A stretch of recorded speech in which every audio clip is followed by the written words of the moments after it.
familiar faces. I guess when we were students, we would ask tough questions, so today we gave opportunity to some of the faculty to take revenge maybe. Anyway, today I'm going to talk about space-time coding and beamforming with limited feedback. The first half of the talk is on open-loop systems. I'm trying to cover most of the advanced new methods that have been developed during the last few years. Although this is getting a very mature field, and probably most of the difficult problems are already solved, and few left, and some of the more industrial kind of implementation details work are left, because this is now part of some of the standards, and is being proposed to some of the new standards like 11 and 16 and other wireless communication standards. Then I switched to a closed-loop system, which is kind of a new research area. And I mentioned some of the work that we have done recently, and some of them are not even published yet. In this talk, I'm going to use systems with multiple antennas. So we have multiple antennas at the transmitter and receiver. And the main difference between an open loop and closed loop is that in the open loop, there is no feedback from receiver to the transmitter, but this closed loop system has this feedback. And of course, you have more information. You hope that you can do better. As I mentioned, first part of the talk is on this open loop, and then I switch to closed loop. The main goal is, especially in the first part, is to study the design of the encoder and decoder for some of these systems. And our first contribution, which is now an old result, was to show that if you want to get what I call nice properties, which is simple decoding and maximum diversity, we said, or we showed that what you need is to find this matrix G, and I have one example of it, which has some indeterminate variables, x1, x2. These are symbols that you want to transmit, such that its permission times the matrix is this diagonal matrix with the sum of the square values of the variables in its diagonal terms. So we showed if you have this y1 separately, and maximum diversity, which is kind of the slope of the curve if you draw signal-to-noise ratio versus probability of error. But perhaps what is more important, and even we ourselves realize it later, is not these two properties that you get out of that. It's a very nice mathematical structure that this orthogonal design provides you. And today I'm not going to talk about mathematics, but since Professor Makovsky would probably not like it if I don't talk about some mathematics, I just tell you that it's not as easy. For example, if you look at that first paper that we published on this, we showed that that problem, that equation that I showed you, is equivalent to finding a Hurwitz-Ladon family of matrices, which is defined like this. And in fact, Radon had this nice theorem before I was born, which showed when such a matrix exists, and this is a constructive proof. So in some cases, he even showed you how to build it. But this theorem and this result was just for the case that these matrices are square and are real. So our contribution, in addition to finding the relationship between that problem and this Radon-Hurwitz family of matrices, was to extend it to non-square matrices and also complex matrices in terms of the mathematics behind it. And if you look at that paper we had in '99, which kind of started this effort, so far there have been about 600 journal citations, and this is something I learned from Professor Makuski last night. He showed me how to check in Google Scholar for number of citations, and if I followed his advice correctly, I think this should be the right number. So you see that it kind of created lots of activity, and the reason is, as I mentioned, this nice mathematical structure. I will try to show you one example of it today, and just to kind of give you a flavor what kind of nice structures it provides you. But of course you have 600 papers to read yourself. Just to kind of give you some other activities or some flavor of other activities, that structure that I showed you, we kind of proved that it's not as good as you want for more than 2 antennas, because you cannot design full length codes.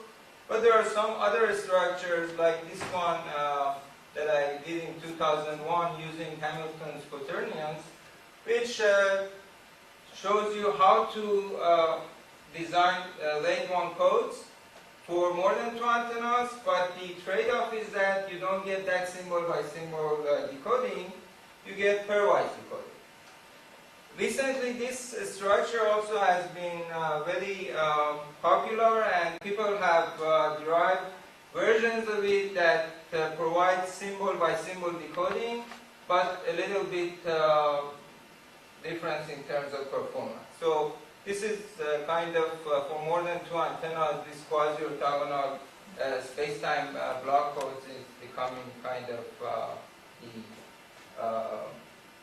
best available scheme. And I talked about diversity a lot, and I will talk about it a lot. So I thought probably I should show you in some figures what I mean by it. So if you show the signal-to-noise ratio in dB in terms of the bit error probability, and this is also in logarithmic scale, the slope of this curve gives you diversity. So if you don't use multiple antennas, this is what you get. With 2 antennas, or diversity 2, this is the slope, and this is diversity 4. For 4 antennas, I told you that you get full diversity with orthogonal codes, but not the best performance that you want because of that late problem. With this quasi-orthogonal, you get like 2 dB improvement, and they are parallel because both of them give you full diversity. But the main point is that there are 2 issues. One is diversity, which is kind of the slope of this curve. The other one is coding gain, which is kind of where you, how far you shift in terms of the horizontal shift. So of course, first you try to get full diversity, and then if there is room available, you want to improve your coding gain. And mathematically, this is what you want to do. That diversity is the rank of the difference matrix, or the minimum rank of that difference matrix. And mathematically, you can show that the coding gain is the minimum of the determinant of this product. So you have mathematical tools to kind of calculate those two. So first you want to get maximum diversity. You want this matrix to be full rank. And then if there is room, you want to improve or kind of maximize this minimum value of the determinant. So that's kind of, that gives you a flavor of what kind of problems and what kind of issues you're dealing with when you're designing these codes. Well, so that's, so far I talked about block codes, and with block codes all you can do is kind of make sure that you get full diversity and then hope for the best in terms of the coding gain. But if you really want to get coding gain, you should use a trellis code. And the first example of a trellis code, which was given by Professor Tarok, Nabi Seshadri, and Love Colorbank, is this. And this was just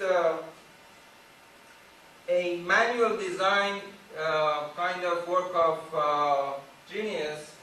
So by assigning modulation points to this trellis in a smart way, they were able to design a space-time trellis code which provides maximum diversity and provide very good gain. However, this structure, if you read that paper, does not leave you that much degree of freedom to increase the coding gain. Also, it's not a systematic design. So it's kind of, you need a smart guy like Professor Tarok to tell you, assign what to what. I was not that smart, so I thought, why should we think about a more systematic way of doing things? What I was looking for was something similar to Angerbach's trellis-coded modulation. Because Angerbach, if you remember from your digital communication course, tells you, you give me a modulation, I expand the modulation, I do set partitioning, and then I know how to assign the matrices, and then you know, I get my code. You cannot do it here for these codes. The main idea to design such a code using Angerbach's idea was to use space-time block codes, or those matrices that I showed you earlier, as building blocks for a trellis code. So the idea is that those matrices, for example, this 2x2 matrix or 4x4 matrix that I showed you, this one or this one, I use it as a modulation point in a high-dimensional space. So now it's not just one point, it's a matrix in high-dimensional space. And then I use my diversity criterion and coding gain criterion to do set partitioning and hopefully design the code. Well, that does not work. The reason that that does not work is that if you want to just do it, you see that you don't have enough matrices. Even if you expand it, you get into trouble because I tell you why. But the solution to that problem was that to observe what I just told you. Let's take a look at a very simple case which is easy to understand what's going on. Let's just look at this 2x2 example where I use BPSK constellation. So I have x1, x2 minus x2 conjugate, x1 conjugate, and these can be 1 or minus 1. So I have 4 possibilities, I get 4 matrices. If you look at a trellis code for late 1, you need 8 constellation points. So with this, I can just design a late 1/2 trellis code. However, unique. If I just want that G Hermitian times G give me that diagonal matrix, another example is that I can just multiply this column by -1. And now if I put -1 and 1 here, I get 4 other matrices which are not the same as what I had here. So, every matrix here is orthogonal to each other. But if I pick one matrix from this one, another one from the first example, I get only diversity of 1. So I don't get diversity 2. Well, that's okay, because when I assign them to trellis, if you look at, for example, this Angerbach trellis, I don't use it together. I assign the first code or the first matrix to this state and the other one to the second. And based on the state of your trellis, you pick just one of them. You never use both of them simultaneously.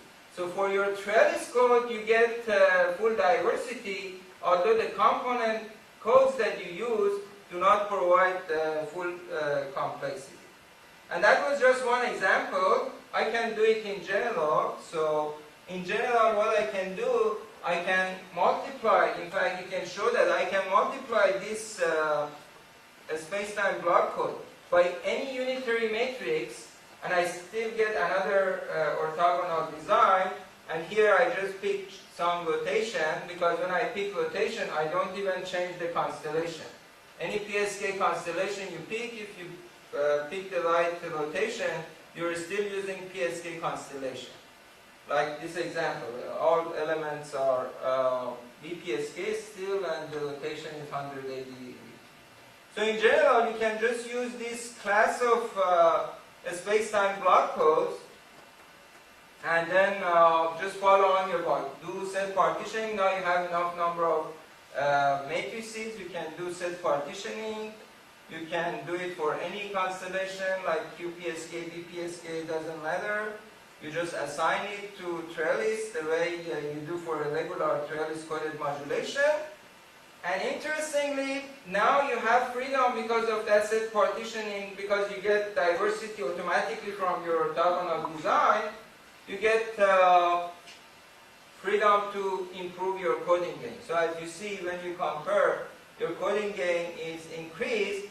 And then there is also this theorem that tells you for that structure, original space-time trellis code, you cannot design a code unless your number of states is more than a number. In fact, there is a theorem. For example, if you use 2 antennas, you at least need 2 to the power of r-1 state. So in some cases, for example, if you want to design a 4-state late 3, it's not possible, but with this scheme, of course, anything is possible. So it's a systematic way of designing codes, and because the coding gain is better, for the same number of trellis, you get about 2 dB improvement. And in terms of complexity, because the building blocks are these orthogonal codes, you can do symbol by symbol separate decoding. So even in terms of complexity, it's less complex. So you get everything, almost everything you want. Systematic design, you can maximize your coding gain, you get simplified maximum likelihood decoding. The analysis is very simple because you have orthogonal design and so on. And this is just, I just use it as one example. So that mathematical structure and the nice behavior of it is such that in many cases, you know, I showed you 600 journal papers. Perhaps half of them is just looking at the system with a single antenna, just replace modulation scheme with this structure, and then of course you're dealing with a higher dimensional space, you have some difficulties here and there, but if you know, you work on details, it would work. Okay? So that's why I think this is becoming so popular. And again, another aspect of it, you can use it for OFDM. So now you have, in addition to time and space, you have one more dimension, which is frequency. So you get frequency diversity too. And originally people worked on what is called space frequency coding, which was just replacing time dimension with frequency dimension. But you can also work on work with all three of them, the space, time, and frequency, and design codes that are in that space. So that is kind of the status of these codes for co-event detection when you know the channel at the receiver. If you don't know the channel at the receiver, then you can also do what is called differential modulation. For example, you're all familiar with DPSK, which is 3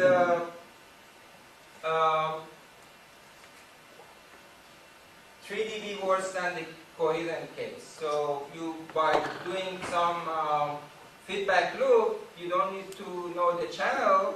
The information is hidden between two symbols that you send, but because of that you kind of doubling the noise, which gives you 3 dB performance degradation. And another line of work was that we showed how to do this for multiple antennas. And we can do it for both block codes and trellis codes. And in fact, I don't go through the details of that, but it's more or less the same feedback loop with, again, these are matrices instead of modulation points, and you more or less get 3 dB difference as you want. My final comment on these codes is that recently there has been a lot of activity in terms of cooperative networks, relay networks, where you have a transmitter and you have some nodes in your network that are going to relay the information to the receiver. And one question that we have been asking ourselves and working on is, can we use these different nodes? Let's say each of them has just one antenna as a MIMO system. Well, if I had a central command kind of things that had access to all these things, I could use each of these nodes as one of my antennas in my MIMO system. But of course that's not feasible. Instead, what you need is what we call distributed space-time coding. So it's going to give you those conditions that I had in terms of Gladden-Hurwitz family of matrices with some additional conditions. And it becomes a more difficult problem because of those additional conditions, but we have worked on it and there are some solutions for that. But one important thing here in this setup, although I'm not going to talk about the details, is that in addition to satisfy all those conditions, your system should be such that it has this property that we call it should be scale free, which means the relays don't know if other relays exist or not. So if you have a system with, let's say, 4 relays, and one of them does not exist, the other 3 don't know, so they should be able to do exactly what they were supposed to do when you had 4 relays, and it should work as the case that you only have 3 relays. And that's one of the main difficulties in this problem. And same thing for 2 relays or even when you only have 1 relay.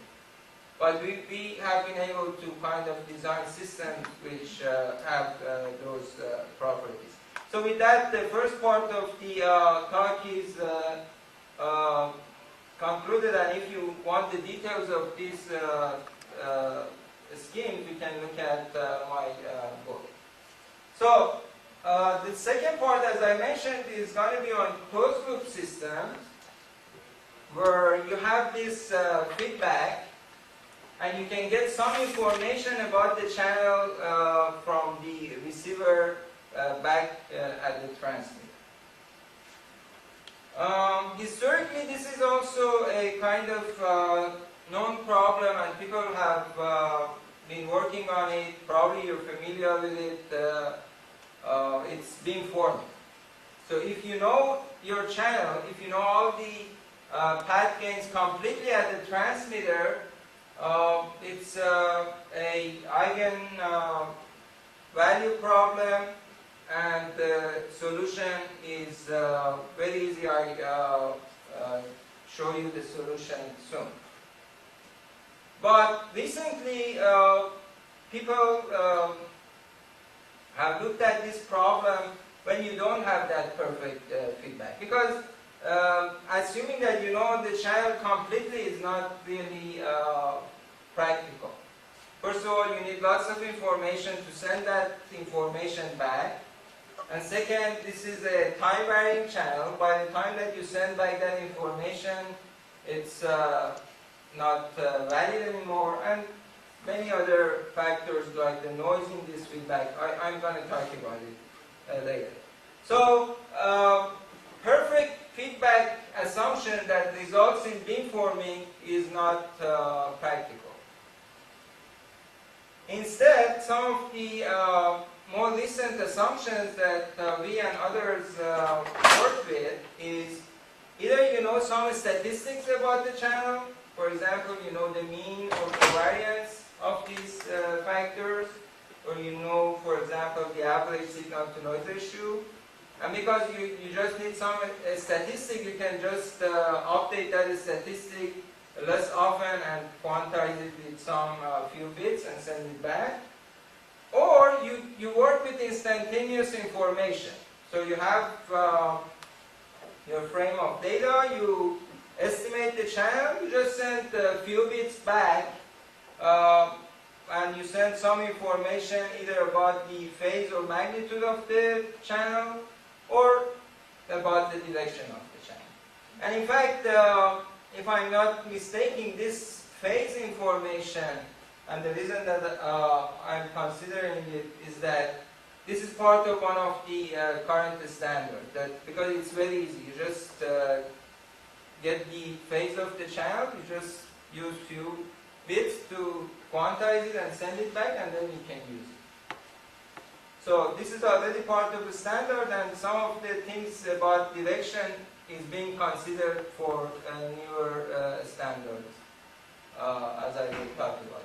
But first, let's just concentrate on the old problem, which is if you know perfect feedback. It has been shown that if you know perfect feedback and you can just beam your form your beam such that you send all energy in the right direction, and it looks like a one-dimensional channel, so you can do a scalar coding and everything works perfectly. You get maximum array gain and full diversity. Well, full diversity, I told you what diversity is. Array gain is the increase in signal-to-noise ratio that you get at the receiver because of this multiple antenna and beamforming. So you get the best of the two by just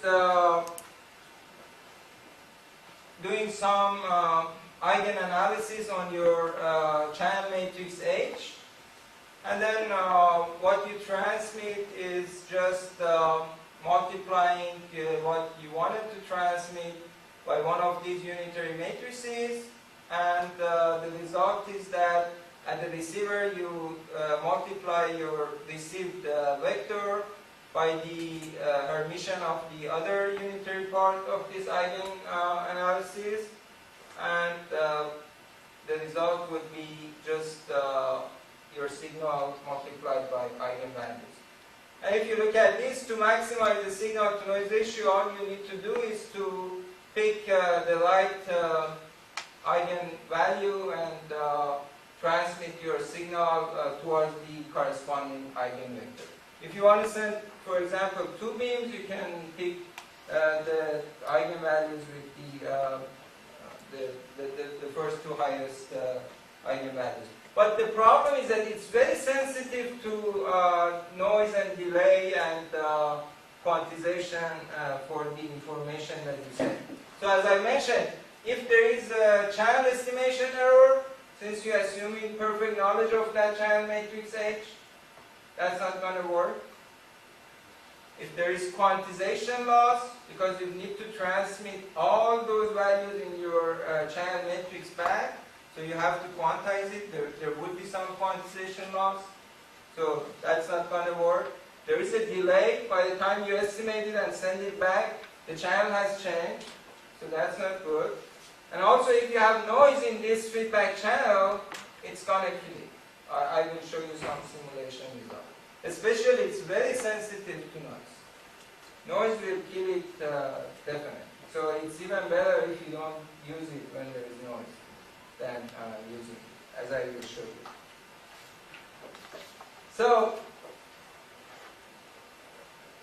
I guess you understand the problem by now. The problem is, I want to use this system, I want to have feedback, and I know there is quantization, so I have limited number of feedback bits to use. Also, there would be noise, delay, and all those problems, but this is an additional information that I have, so it should give me some improvement. So the question is, how do I design such a system? Well, just to give you some hint about the final conclusion,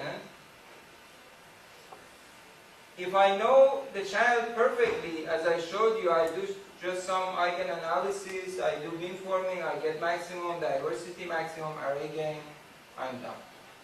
If I don't know anything about the channel, as I told you in the first part of the talk, it becomes an open loop system.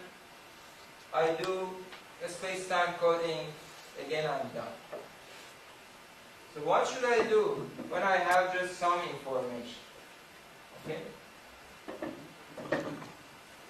No matter what my solution is, because I said it's a limited feedback, there is noise, there is delay, there's all kind of problems, I cannot assume that I know everything about this feedback channel or about what I receive. The system should be robust enough such that if what I receive is junk, it converges back to space-time coding. It does not use it.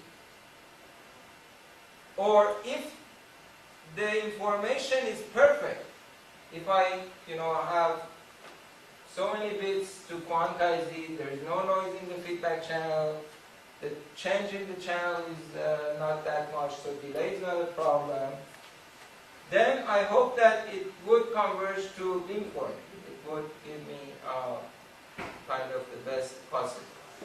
So this is kind of a test. At the end, whatever system I design, I can just go back here and see if kind of it follows at least these 2 extreme cases to kind of tell me if I'm doing something wrong or not. So keep that in mind. So that's one thing that is nice to have. Another thing is that when we have good quality feedback links, I talked about diversity gain, and the maximum diversity gain is, let's say if I have just one receive antenna, is the same as the number of transmit antennas. A space-time coding does not give me any array gain because I don't have any feedback information. Remember that array gain was in terms of the feedback loop and the closed loop system. Perfect beamforming, you can show, you can calculate that will give you an array gain equal to m. And if you look at the bounds on the performance of the system, you can show that when you quantize your beamforming information, the array gain that you get is this, m minus 1 times this. Well, to just show you that this bound, and remember, these are bounds. These are not practical systems. To just show you that these bounds at least follow my intuition here, it's very easy. You can just put r equal to 0 for the case that there is no feedback. So you get 2 to the power of 0, 1, and this gives you 1, which is what I had for space-time coding. And if r is infinite, which means it's a perfect channel information, this is going to be 2 to the power of minus infinite, which is 0, so I get that. So at least those bounds follow my intuition that I mentioned here. So hopefully the practical systems that I'm going to design, and some of them are kind of still open problems and we're still working on, are going to also follow those trends too. So, summarizing what I just told you, I'm going to use limited feedback, so I have to pick some information to quantize, for example, phase, magnitude, or direction. Direction is the best thing you can pick, you can show, but as I mentioned, we use phase and magnitude because of the fact that in industry it has been used. So phase is part of some of the standards because of its simplicity, and magnitude, I think you're all familiar with it. It's antenna selection. If you have two antennas and you know which one is better, you can just select that. So that's one example of using the magnitude feedback. So that also has been used. So these two have kind of practical importance, but direction is really what you should be working with. And then in terms of quantizing the information, there has been some approaches in the literature. The one that I'm going to concentrate on, antenna selection I mentioned, Grassmannian, packing, I'm not going to talk about. The one I'm going to concentrate on is vector quantization, because I would like to model this problem as a source coding problem. Well, I have some background in source coding.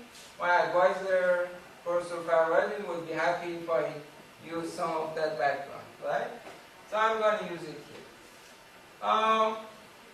So if you think about the system, no matter what you do, you send some information back through this feedback channel. You're doing some eigenanalysis, some fancy stuff, I don't care. Whatever you do, you're using this feedback information to pick at the end some matrix that you're multiplying your transmitted signal and using it to do beamforming. So I'm going to collect whatever you have in a code book, and I'm going to use this feedback information as an index to pick one item out of that code book. So this is the index of quantization, this is the code book, this is the resulting code word, and you use that code word as your weights to do your beamforming or whatever you do. At the receiver, of course, this is not kind of your typical receiver, but I can still look at it the same way. I know what information I'm sending back, so I look at that as, again, a member of this code. So if you believe me, no matter what you do, I can represent it with this. Well, of course, the code book might be very large. I may not know how you pick your elements out of this code book. I need to do lots of calculations, whatever. But this is kind of a model that models whatever you're doing correctly.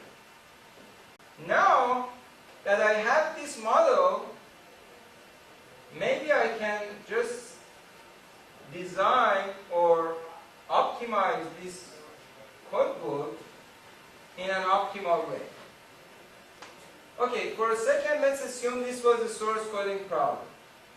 If this was a source coding problem, the first question is, what is the information that I'm trying to send back?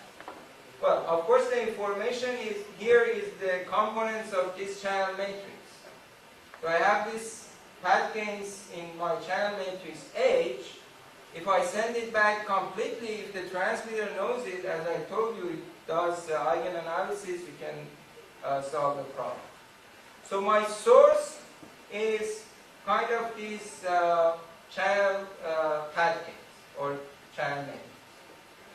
Well, if you're familiar with source coding, when I want to quantize something, in addition to that, I also need a distortion measure, which for quantization is usually a square error.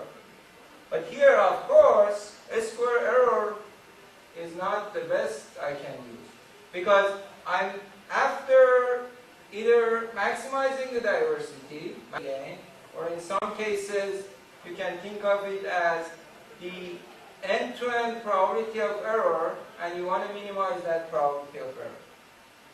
But it doesn't matter.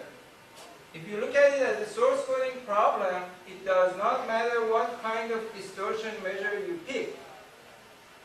Because if you pick a more complicated distortion measure, you may not be able to analytically solve it, but numerically you can always design these code books using, for example, a generalized version of a Lloyd algorithm, and you do it offline anyway. So you can pick the optimal code book and then do this work. Well, some of the problems that you have or you deal with, and before people couldn't kind of deal with it because it is very complicated. If you look at it this way, it becomes kind of natural, and also you have a long history of source coding literature that helps you. For example, I told you that this channel is a time-varying channel. The parameters, the path gains change with time, and it's very difficult to deal with it. But to me, when these channel changes, or when the channel is time varying, it's like if I'm trying to quantize a source with memory, right? Because how does this channel change? The channel changes either based on a Jakes model, which is, I guess you're all familiar, or you can just make a discrete version of it, AR1 model, or in general, any autoregressive. It's kind of a Markov process. So it's some source with memory. So all I need to do is to look at the literature, see how people have quantized a Markov Gaussian source, for example, which is what this is, because those H matrices, if it's very fading, the elements are Gaussian, complex Gaussian. And then, for example, we know that the solution of that is what is called a predictive EQ. Well, we tried it. It doesn't work that well here because of the distortion measure, but it gives you much better than anything else available, because anything else does not take into account memory. So you need a beamformer with memory, and predictive EQ using the source coding literature is your first choice. Of course, you can modify it to what we call successive beamforming. So there's lots of details how we do it. There's some feedback loops that we take care of it. I don't have time for it, but if you're interested later, we can talk about it. So, but again, the main idea was that I looked at it as a source coding problem. Of course, it's more complicated because of the distortion measure and the source, which is complicated here. Same thing if you have MIMO OFDM. Again, you can look at it as a source coding problem. Now you want to get some granular gain, and you can use what is called trellis-coded vector quantization with the appropriate distortion and things like that. But I guess you got the idea, so I don't need to guess. So where was the noise in the channel error in that? How do you take me back on what the channel error? Okay, that's later. Or maybe since you asked, let me skip this phase and then I talk about that first. But anyway, in terms of distortion, you're dealing with complicated integrals like this. In some cases, we can calculate it analytically. In some cases, we have to do it numerically. But let me just talk about what we can do to answer your question. If you have noise in your feedback channel, you're dealing with a source coding problem with some noise in the between your encoder and receiver. That's actually a very old problem. My advisor solved it like 20 years ago. The solution is called channel optimized vector quantization. So you consider the probability of error in the design of your quantizer, and in fact you have done it, okay, let me talk about it now that you asked. And that gives you all those nice properties that I mentioned. So what we do is, now you send some information back, so you send some index I here, but you get another index j. So all you need is a statistical model that tells you when you send I with what probability you get j. For example, if you have a binary symmetric model here, then it becomes a discrete memoryless channel. And we have worked on the Rayleigh fading version of it. We started with that simple model. So then all you need to do is to take into account that probability of error in the design of your quantizer in your Lloyd algorithm. So it has two parts. But the interesting thing here is that if you assume different noise probabilities in your feedback loop, for example, if it's a binary symmetric channel with 4% or 10%, and 50% means, it's useless. So the power allocation, the solution of this problem has one important difference with the previous problem that I mentioned. If you have perfect channel information, the result that you get, as I showed you, tells you that you should put all your power in the best direction, with the best, the eigenvector for the highest eigenvalue. But when you have error and you design your channel optimized quantizer, the result, to our surprise, is that you have to assign power to all of these different eigenvalues. For example, if I have a 4 transmit antennas, and if you solve the problem for this probability of errors, this is the power allocation that you have for different eigenvalues. So when there is no error, you put all your power on the direction with highest eigenvalue. If the error is very small, you put most of your power there, but you still have to spend some power on the other direction. So it's not like you put all your eggs in one basket, and that makes sense because of the error. But interestingly, as you increase the probability of error, as you see here, this kind of converges to space-time coding. It tells you, okay, just don't do any beamforming. Just put equal power on all directions, which is basically space-time coding. That means your power allocation, your weight is the same for all those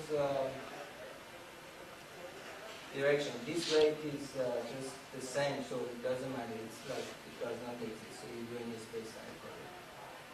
And that was kind of my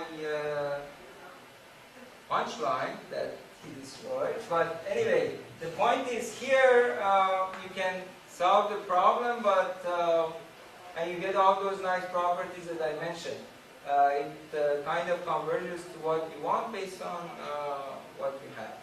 And of course, this is a binary symmetric model, a very simple model. We have also worked on more complicated models too. That's one thing. And then just that I talked about it, let me show you performance, see why it's important. If you don't consider the error, let's say you design your best quantizer, and then there is like 4% error in the channel. This is the performance you get. As you see, you lose diversity. It doesn't work. And this is not new. Even in books about beamforming, if you read books that have been published a few years ago, you see this kind of result. People say, okay, if you have a closed loop system, if you have error in your channel, forget it. Don't use beamforming. However, with these channel optimized quantizers, as you see, even when there is a mismatch, you don't lose your diversity. In fact, we have proved a theorem which shows because one assumption here is that I'm assuming I know the probability of error exactly. That's not practical. But if you know the range, we have proved a theorem which tells you if you design it for the maximum probability of error, for the worst case, you never lose diversity. And these are kind of all those performances, and some of them have mismatch. For example, here, this curve, you're designing your quantizer for 4% error, but the real channel has no error at all. So there's a mismatch in design, but as you see, you lose a little bit in terms of the array gain. This is optimal. Then you know there's no error in the channel. So you lose a little bit in terms of array gain, but you don't lose in terms of diversity. But all these curves that you see give you full diversity.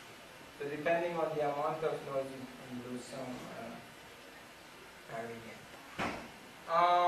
I guess I just skip the phase part because we're almost done. Or let me just very quickly talk about it because it's not just for the phase, it has some other applications too. See, when you use phase information to quantize the phase information and send it back at the transmitter, the system looks like this. And again, this is part of one of the standards. That's why we consider it. So you quantize the phase information, you send it back to the transmitter, and that gives you the right beamforming vector that you multiply. And since it's a quantized, for example, if you're using QPSC, you just have 4 vectors, you just pick one of them and it works. It's very easy implementation compared to the classical beamforming because you don't need any eigenanalysis, you don't need any fancy thing. Decoding is easy, it's just a phase shift, but of course there is no coding gain, and you at least need, if you have n antennas, you at least need n-1 bits because you have to send some phase information about every path gain. You can pick one of them as different, so you need n-1.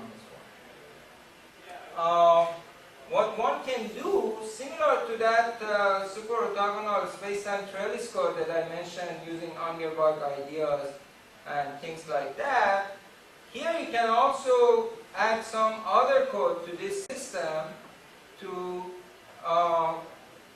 get coding gain and also to get those properties that I mentioned. If it's just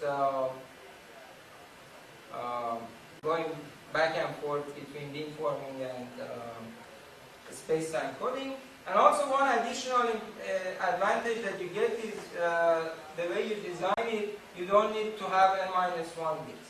But the way it works is you pick these inner codes, and this is a combination of those space-time block codes that I showed you.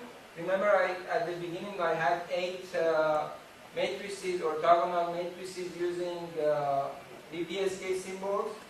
Well, for 2 by 2 matrices with BPSK symbols, you have 4 elements. So in general, you can have 16 matrices.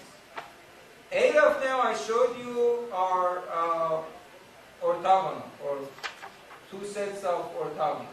The other 8 matrices, if you look at them, you see that you have matrices like 1, 1, 1, 1, which means everything is in one direction.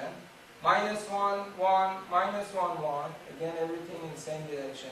So matrices like that, which are kind of picking the one dimension. And that's just one example, easy example you can go out yourself and see. Again, in general, the same way that I defined those general classes of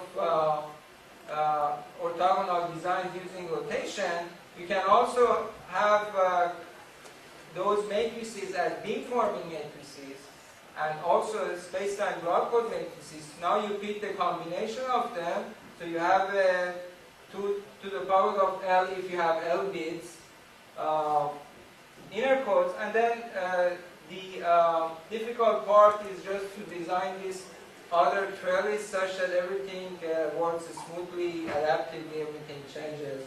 Anyway, we have done it, and you can just maximize, minimize the probability of error, and it has low decoding complexity, no eigenanalysis, and basically combines the advantages of that super orthogonal code that I showed you and the co-phase design simplicity of it, and performance is good, and so on.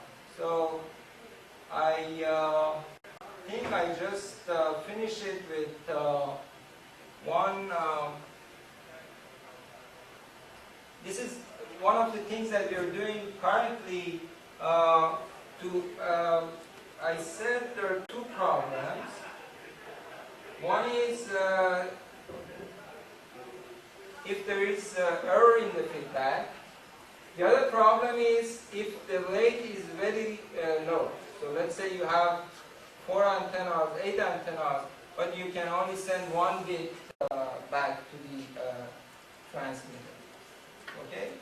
So for those very low rate feedback, none of the things that I mentioned so far is going to work. Because, for example, you saw in that phase, you need at least the number of bits equal to the number of antennas. However, we are working on some of these matrices that have combination of beamforming and space-time coding in their structure. For example, here this is a space-time block code. We just repeat 2 of its rows with some weights. So the way it works, if you take care of all these details, is going to be just doing beamforming with that 1 bit that you have available, and doing space-time coding with the rest of the matrix. And if you use it in the same kind of block diagram that I mentioned as source coding, then you get always full diversity and the maximum array length that I mentioned. So I better stop here. I talked about open loop systems. I mentioned the relay networks. I didn't talk about it, but if you're interested, you can discuss it. We have some publication on that. I also talked about closed loop systems with limited feedback, and the main message was that if you want to deal with all these issues, I think you should look at it as a source coding problem, and then the final solution looks like a combination of space-time coding and beamforming. And with that, I conclude. Thanks for saying the speaker. Let me open the floor to questions if there are any. I have one question. At one point you mentioned the fact that the information feedback may not be good. What does that mean exactly, and how do you know that the information feedback is not good? Oh, it's not good, man. There might be error in this feedback channel. So you send 1, but you receive 0. So what you receive is not good. What you receive at the transmitter is not good. But there's no way for you to know this, right? No, but you can know the statistic of it. Like you know that there is 4% chance of error. So you work with that statistic. That's one thing. The other thing is that if the channel is time varying, so things would change. So for that reason, this is not good. Again, you have to adaptively modify your code book. So then you have to deal with that problem. So, but there is another problem that we're working on. We don't have a solution yet. That's a problem of delay. That's more complicated than any of these things that I talked about because it becomes actually a hidden Markov source. And even in source coding literature, designing the source coder for hidden Markov source that works well is not a trivial issue. But noise and other things in source coding people have dealt with it. And picking the light distortion works. Any other questions, comments, jokes, insights? No? Complaints? No? All right. Let's thank the speaker again.